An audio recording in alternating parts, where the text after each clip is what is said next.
Si Bossing nag-lock yung kanyang auto. Ayan, hindi mabuksan. Ano nangyari? Anong nangyari pare? Mag-automatic lock.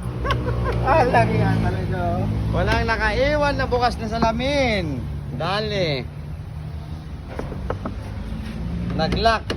Automatic lock. Ang gagawin natin dyan mga bossing, kung gusto nyo mabuksan yan, ano, madaling paraan yan para mabuksan, ano. Kuha ka ng bato, no, martilyo. Basagin na rin to, pre. Tapos, bili na ng bago. Hindi, kunin ko na lang yung salamin doon sa kotse ko doon. Meron tayo reserva doon. Okay, nag-lock siya, no. Ayaw. Ayaw pa rin. Ayan, manalamin muna tayo. Guwapo pala, oh. Wala. Kagwapo pala pare, oh. Very good, very good. Oh, picture mo tayo, ayan. Dito ka pare, dito ka sa katabi. Ayan, si pare, oh. No, ilaw. Naiiwan ko yung susi sa loob. Tingnan nga natin talaga. Ilaw, no. Talaga mapapahanga ako nito ni pare. Pag nabuksan to.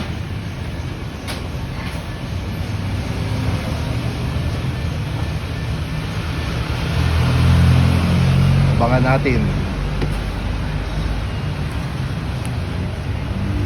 Automatic lock sa loob.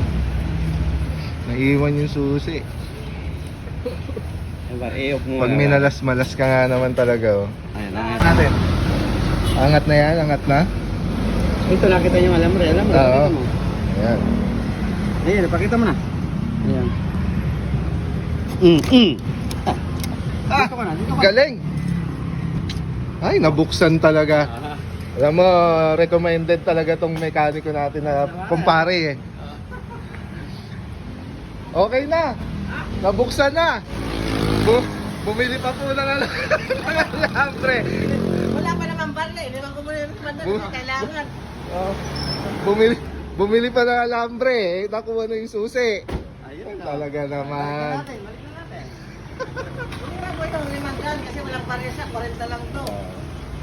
Eto si pare, yung mga ganong skills, ginagamit naman niya sa mabuti. Kaya wag po kayo matatakot dito, ha. Dating ano pare, dating turnover ng Quiapo.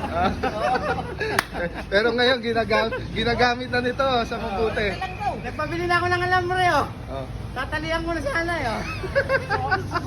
Thank you, thank you. Dahil suklit,